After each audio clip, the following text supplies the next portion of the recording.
ஆயுர்வேதம் ஒரு பொக்கிஷம் நம் ஆயுள் நீட்டக்கும் அற்புதம். டாக்டர் ஸ்ரீவர்மாஸ். திராவிட முன்னேற்ற கழகம் மாநில கூட்டம் இன்று நடைபெற்றது. மாநில கழகத்தினுடைய நிர்வாகிகள், தலைமைச் செயலர், பொதுக்குழு நிர்வாகிகள், ஊதிய செயலாளர்கள், அந்நிய அமைப்பாளர்கள் அனைவரும்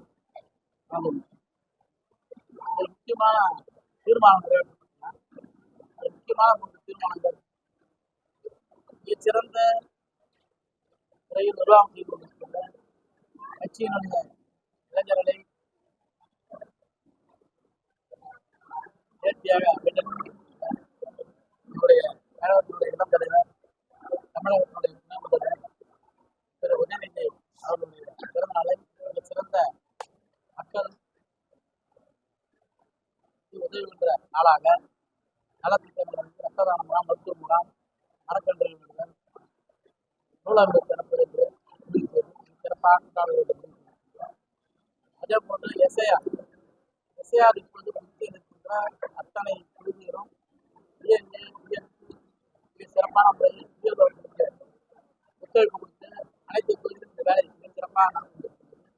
அதில் சுரக்கம் வராமல் செய்ய வேண்டும் என்றும் இயல்புகளுக்கு முழு ஒத்துழைப்பு கொடுத்து நம்முடைய வாக்காளர்கள் யாரும் விடுபடாமல் இந்த வேலையை செய்ய வேண்டும் என்று கேட்டுக்கொள்கிறோம். மூன்றாவதாக, புதுச்சேரியில் தொடர்ந்து நடந்து வருகின்ற இந்த ஆட்சியில் மக்களுக்கான திட்டங்களை முழுமையாக புறக்கணித்து இந்த மோசமான மக்கள் தொடர்பு ஆட்சியாக நடப்பதற்கு எங்களுடைய கண்டனத்தை தெரிவிக்கிறோம்.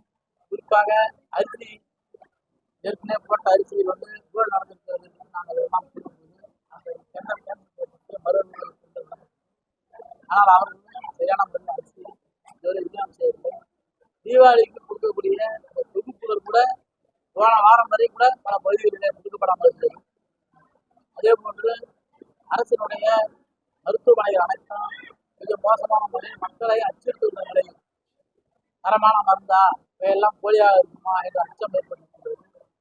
பல மருத்துவமனைகள் சரியான டாக்டர்கள் இல்லை. முக்கியமான மருத்துவமனைகள் சிகிச்சையும் ஐசியும் முக்கியமான துறைகளுக்கு டாக்டர்கள் இல்லை, போதிய நர்சுகள் இல்லை.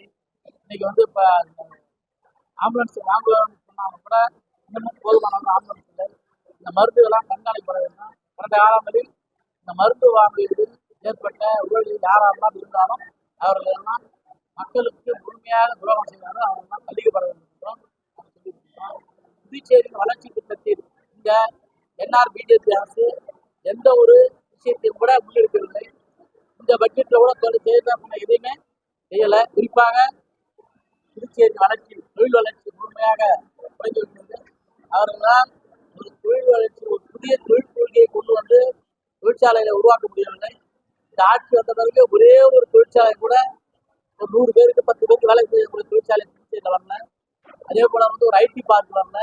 புதுச்சேரியில் ஒரு 100 பேர் இறங்கக்கூடிய விமானம் பாண்டிச்சேரியை கொண்டு வர முடியல. இந்த விமான ஓடுதளத்தை பெருசுப்படுத்த முடியல. ரயில்வே மார்க்கங்களை ஒழுங்குபடுத்த முடியல. புதுச்சேரிக்கான துறைமுகத்தை தனியாருக்கு மீட்டெடுக்க முடியல. புதுச்சேரி வரக்கூடிய 1000 கோடி ரூபாய் வருமானம் அதானி போயிட்டு இருக்குது. மின்துறை எல்லாம் தனியார் மயமாக்கி இருக்காங்க. இதெல்லாம் நாங்கள் இந்த தேர்தல் மூலமாக கண்டிச்சிருக்கின்றோம். திராவிட முன்னேற்ற கழகத்தின் ஆட்சி புதுச்சேரி நிச்சயமாக வரும். நாங்கள் 30 தொகுதியில் எங்களுடைய வேலைகளை துரிதமாக செய்து வருகின்றோம். எத்தனை பணக்காரர்கள் வந்தாலும் எந்த முறையில் ஜனநாயகத்துக்கு விரோதமாக தேர்தல் விதிமுறைகளை வகுத்தாலும் நாங்கள் முழுமையாக ஜனநாயக வழியில், எங்களுடைய கொள்கை வழியில், எங்களுடைய தலைவருடைய வழியில், தமிழகத்தில் எங்கள் தலைவர் எந்த வழியில் எங்களை எல்லாம் வழிநடத்தி கொண்டிருக்கிறாரோ அந்த வழியில் மக்களை சந்தித்து முழுமையாக நாங்கள் முதலமைச்சர் அறிவித்த அனைத்து திட்டங்களையும் செயல்படுத்தலாம். குறிப்பாக எதிர்கட்சி தொகுதிகள் தான் அதிகப்படியான நலத்திட்ட பணிகள் நடைபெற்று ஒரு ஆட்சியுடைய முதலமைச்சர் இந்த தொகுதிக்கு அந்த தொகுதிக்கு சொந்தமானவர் இல்லை. ஒரு டேம் கட்டாங்கன்னா அது ஒரு டேம் கட்டினா ஒரு குறிப்பிட்ட தொகுதி கிடையாது. ஒரு டேங்க் கட்டினா அது ஒரு டேங்க் அந்த தொகுதி மட்டும் போகாது. ஒரு ட்ரைனேஜ் சிஸ்டம் கொண்டு வரனா அந்த ஒரு தொகுதி குறிப்பிட்ட தொகுதி மட்டும் போகாது. நீங்க மக்கள்கிட்ட கொடுத்த வாக்குறுதிகள் இதெல்லாம் ஆட்சியாளர் தண்ணி கொண்டு கண்டு டேம் கட்டுறது, டேம் கட்டுறதெல்லாம் தொடர்ந்து வரக்கூடிய ஆட்சியில ஒன்று ரெண்டு செஞ்சு வரக்கூடிய விஷயங்கள். நாங்க கேட்டது நீங்க உங்க தேர்தல் இருக்கையில ரெட்டையர் கூட்டிய வண்டி இதெல்லாம் இழுத்து ஓடிகள் சொன்னீங்க இல்லையா? மாநில சுயாட்சி என்ன கட்சி ஆரம்பிச்சு அது தானே? துறைமுகம் என்னாச்சு? ஏர்போர்ட் என்னாச்சு? ரயில்வே என்னாச்சு? புதுச்சேரி புதிய தொழில் கொள்கை என்னாச்சு? சேதராப்பட்டினுடைய இண்டஸ்ட்ரியல் பாலிசி உங்களுக்கு என்னாச்சு? ஸ்பெஷல் எக்கனாமிக் ஜோன் இதான் இல்ல. நீங்க தொழிற்சாலை கொண்டு வரீங்களா வரமாட்டீங்களா? நாங்க கேட்ட கேள்வி போது சொல்லுங்க. நாங்க கேட்டது வந்து நீங்க சொன்னதான் திரும்பி ஆகும். நீங்க எல்லாம் சொன்னீங்களா ஏன் செய்யறீங்க? எந்த பயில அங்க போச்சு?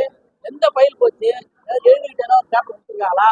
எந்த அமைச்சராவது எடுத்து கொடுத்தாங்களா? நாங்க எடுத்து போறோம் எங்கிட்ட கொடுக்கணும்னு சொல்றீங்க கொடுக்க மாட்டீங்க. இல்ல உங்க கவர்னர் மூலியமா கொடுத்தீங்களா? இல்ல உங்க மத்திய அரசு மூலியமா கொடுத்தீங்களா? எந்த வேலையுமே செய்யறது எப்படி சார்? முதல்ல புதுச்சேரி அரசு ஆர்ஜிதம் பண்ணி இருக்கக்கூடிய அந்த விமானம் விரிவாக்கத்துக்கான இடத்துல வந்து நீங்க பணம் கொடுக்கல. அவங்களாம் பில்டிங் எடுத்துருக்காங்க. அதே உங்களால் தடுத்து. ஏன்னா அதுல உங்களுக்கு அக்கறை இல்லை. அரசின் செயல்பாடுகள் அரசியல் செயல்பாடுகள் திருப்தியா இல்லையான்னு சார் நீங்க சொன்னது எதுவுமே செய்யறனா எப்படி திருப்தியா இருக்கும்? புதுச்சேரி மக்கள் உங்ககிட்ட என்ன கேக்குறாங்க? எங்க வீட்டு பிள்ளைக்கு வேலை கொடுன்னு கேக்குறாங்க. நான் வீடுல இருக்கிறேன்.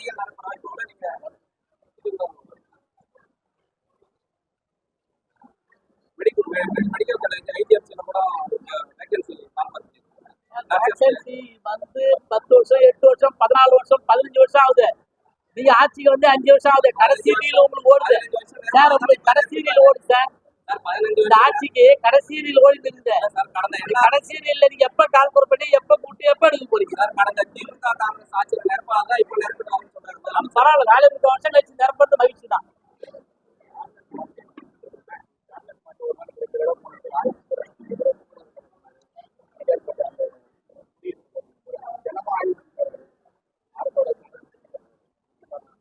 அது அந்த அரசு நடத்துறவங்க இந்த சார்லஸ் மார்டினை யாரு வந்து இந்த அரசுல இருந்து ஏறி விட்டுறாங்களோ அவங்களாம் சிந்திக்கணும். சார்லஸ் மார்டின் நேரா வந்து புதுச்சேரிங்க. அவர் யார் இயக்குறாங்க புதுச்சேரி இருக்க அத்தனை மக்களுக்கும் தெரியும். அதனால முதலமைச்சருக்கு அது தெரியும். அவர் தான் இருக்காங்க.